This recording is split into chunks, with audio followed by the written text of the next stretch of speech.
Frank Warren claims that Team Joshua don't really want to put him in against Tyson Fury.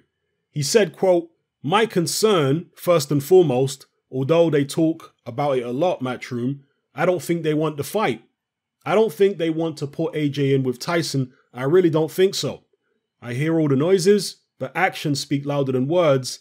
And at the moment, it seems to me, and I'm not normally wrong on things like this, I've got a gut feeling they don't want it, and I think that's for a reason. I think Tyson's the best heavyweight on the planet. There's no doubt about that, and it's a big risk for them. It's a feeling from me. I've never had any conversations with Matchroom because I don't deal with them. I know they've had talks with the MTK people. I know there's also been conversations with Bob Arum, but I've told them all the way through this, I don't think they want it.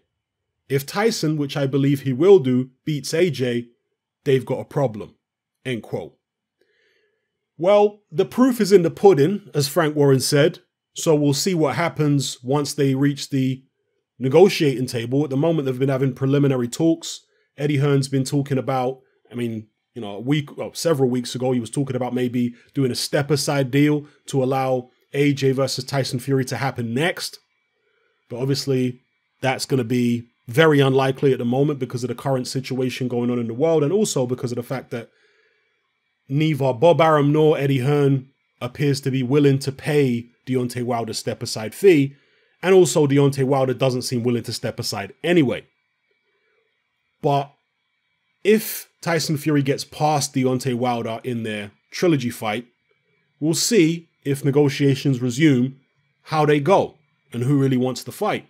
That's assuming Anthony Joshua still has his belts by then and Tyson Fury still has his. But I've got no doubt that Frank Warren would bet on Tyson Fury to beat Anthony Joshua. Okay, I'm sure that he believes in his head that that's probably what would happen.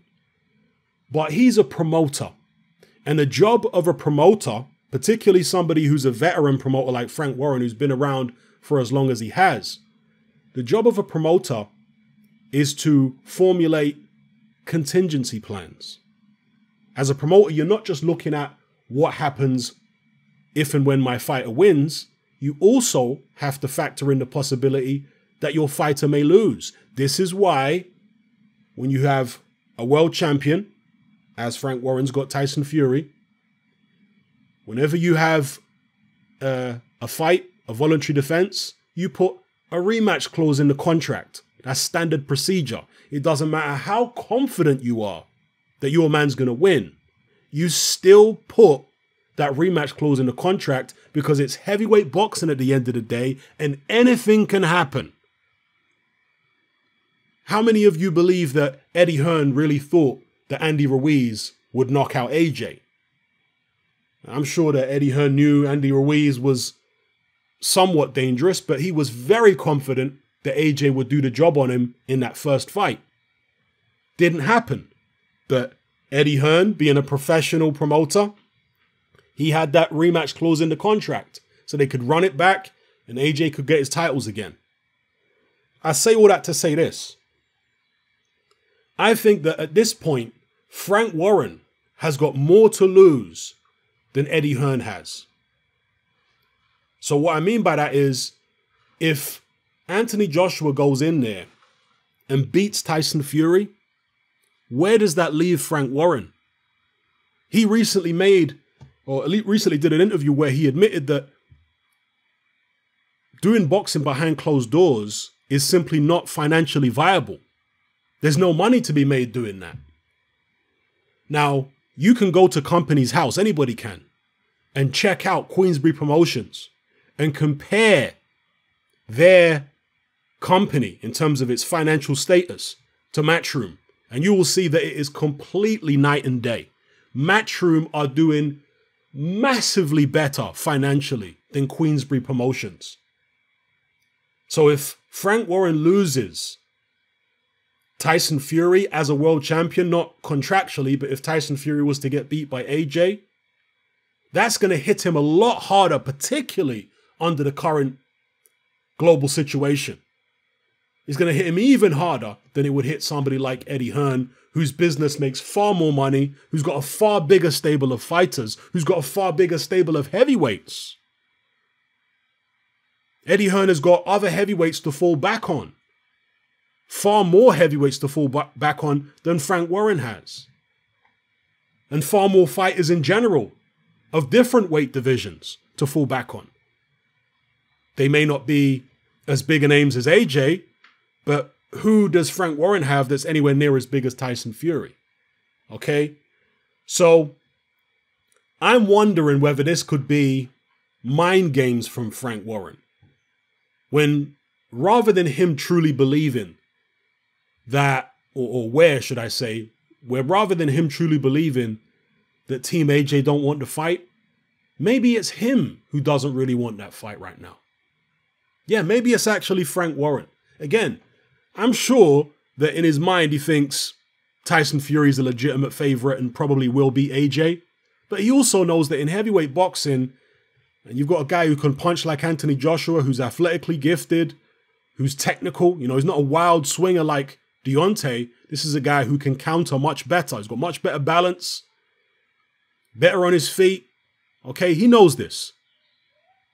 And if AJ lands the right shots, it could be all over for Tyson Fury in the fight. Yeah, and I'm not saying that's necessarily going to happen. I'm saying that Frank Warren understands this as a promoter with his contingency hat on.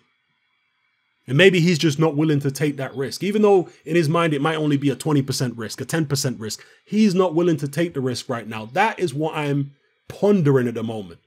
Maybe that's why he's coming out saying they don't really want to fight. Because that is an old strategy that fighters themselves and particularly promoters and managers would use in boxing when they don't want to fight. They would accuse the other guy of not wanting it. Because it's all about, you know, winning the perception war with the public. You just accuse your rival of what you yourself are doing. And if you get in there first, people might tend to believe you, and you shout the loudest, people might tend to believe you more so than your rival. So we have to watch Frank Warren very carefully in this situation here. Now, it is widely believed that Frank Warren doesn't actually have much sway over Tyson Fury's career at this point in terms of who he actually fights and so on and so forth.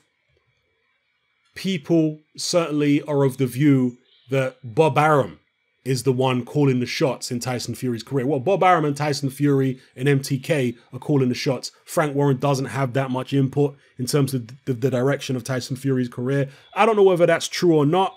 I suspect that it is true, but I don't know for certain. If that is the case, then what Frank Warren wants in terms of whether he is willing to take the risk and put Fury in there with AJ, that may be irrelevant because it might not be his decision to make. It might be Bob Arum, MTK, and Tyson Fury himself who make that decision. And of course, the way it's looking at the moment with the, world situation, they were talking about, even prior to this situation, they were talking about having the AJ Fury fight abroad. And now that we're in this current, worldwide predicament, there's probably an even greater chance now that AJ Fury will go abroad. It would almost certainly not happen in the UK. If it happens in the next, let's say, year, it's almost certainly going to be abroad. And therefore, again, you would imagine that Frank Warren wouldn't have as much input and wouldn't have as much to do with it anyway.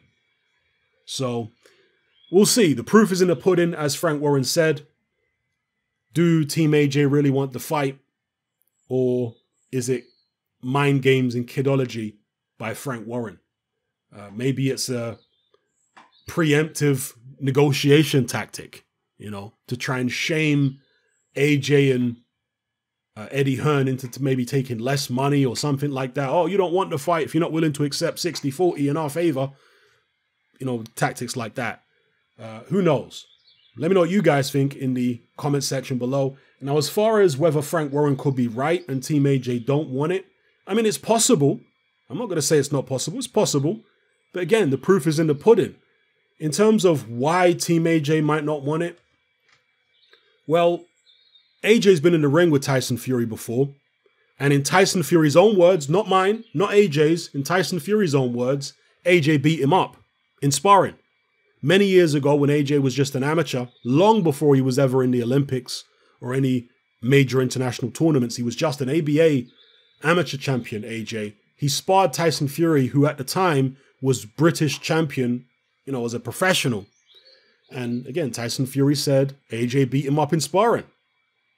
So is AJ going to be fearful stepping in the ring against Tyson Fury, or is he going to remember the last time he was in the ring against him and take confidence from that? I suggest the latter.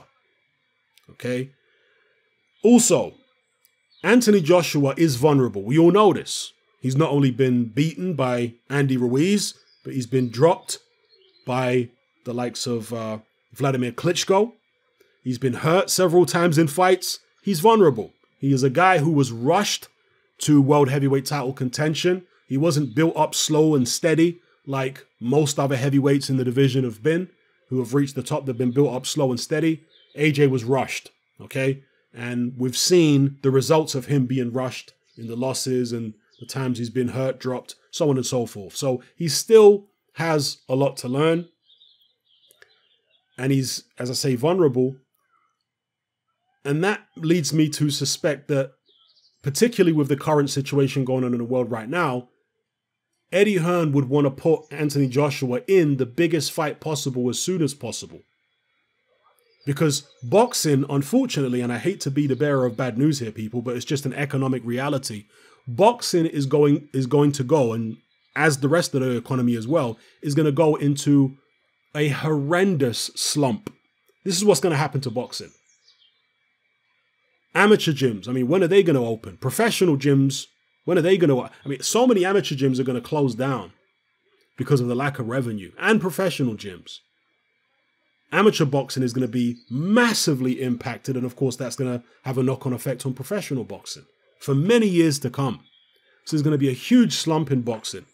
So the time to make a hell of a lot of money is right now. You can't wait. You can't say, oh, let's avoid the Fury fight, build it up, and then have it down the line. No. When you've got a country and a world where people are going to have far less disposable income because of the economic downturn, you cannot rely on building a fight up and then having it down the line. No. You got to take it soon as possible.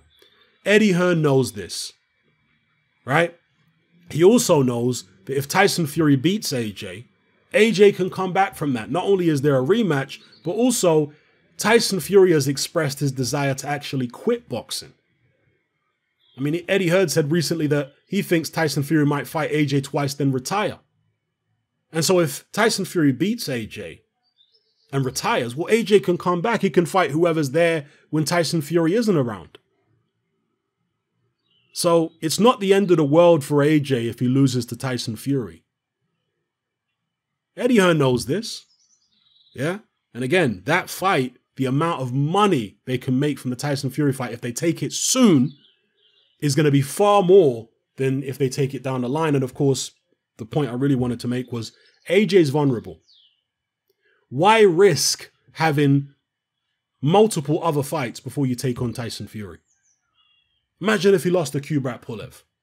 Imagine if he lost to Dillian Whyte in a rematch. Imagine if he lost to, some other contender out there who isn't going to make him anywhere near as much money as Tyson Fury could make him. Imagine if that happens. Eddie Hearn's already nearly been there with Andy Ruiz. Well, he was there, lost the first fight, AJ, and then he won the rematch. So he knows that he's in a precarious position. This is the time, under the current circumstances, when you put AJ in with Tyson Fury. You don't say, oh, let's protect him and keep it. No. Not under the current circumstances, especially. You don't do that. And I think Eddie Hearn knows that you don't do that. And I could be wrong. All right, maybe Eddie Hearn has got some other plans in his head, but I seriously doubt it. I think if there's anybody playing games here at the moment, I suspect it's Frank Warren. Yeah? Tyson Fury himself, he is not afraid of any fighter in the world. Okay? But Tyson Fury is a pragmatist and he is a businessman. Yeah? He turned down the Deontay Wilder rematch. Remember, they were supposed to have an immediate rematch after the first fight? It was Tyson Fury who walked away from that. Not because he was scared of Wilder, no, but because he was taking advice from Bob Arum, who said, "Here, I'll pay you an absolute ton of money to have a couple of easy fights," which was supposed to be easy on paper. The first one was, the second one was actually quite tough. "I'll pay you an absolute boatload of money for these fights, and then you can fight Wilder in a year." And Tyson Fury, being a pragmatist, being somebody who liked the idea of earning a lot of money for easy fights, he did that. He was never scared of Deontay Wilder. He showed in the rematch he was never scared of him. Okay? But he also is a guy who wants to maximize his earnings. So it's possible that he could do something like that with AJ. Yeah? It's definitely possible. Again, Tyson Fury is afraid of nobody. I know some people have said that he's a bit reserved when it comes to Dillian Whyte, and that he could have fought Dillian Whyte for the WBC Diamond Belt and he didn't. And some people are using that to say, well, Fury's scared of Dillian Whyte. I don't think Fury's scared of Dillian Whyte. Do I believe Dillian Whyte dropped him in sparring? Yes, I do.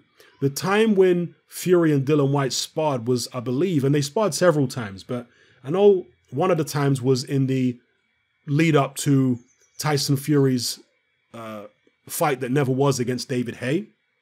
And prior to that, a couple years prior, they'd also sparred around the time when Tyson Fury had fought Nevin Pikage, or just after.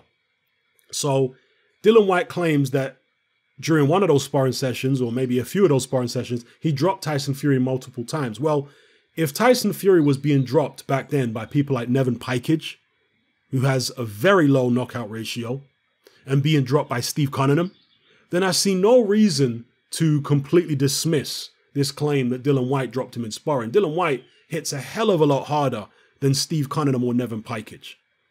So I don't find that claim to be far-fetched whatsoever, particularly when we're talking about the Tyson Fury of back then, who is nowhere near as good as he is now, right? So, you know, I personally believe Dillian Whyte when he says he dropped Tyson Fury multiple times.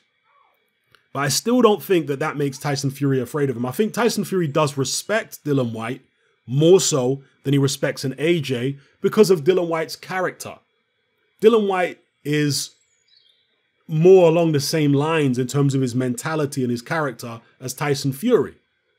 You know, he's not a guy who's going to freeze under a verbal assault.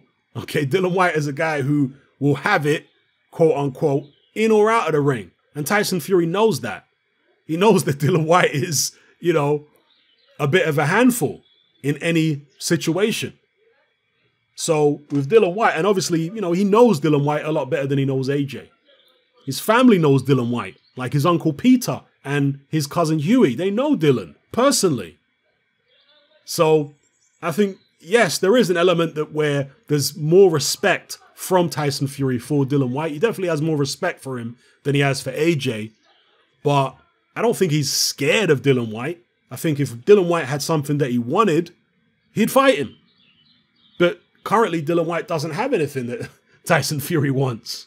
So he's not really thinking about Dillian Whyte at the moment. Dillian Whyte's not really on his radar. So that's my take on it. But the main point of this video is Frank Warren saying that he thinks Team Joshua don't really want to put him in the ring against Tyson Fury. I don't buy it.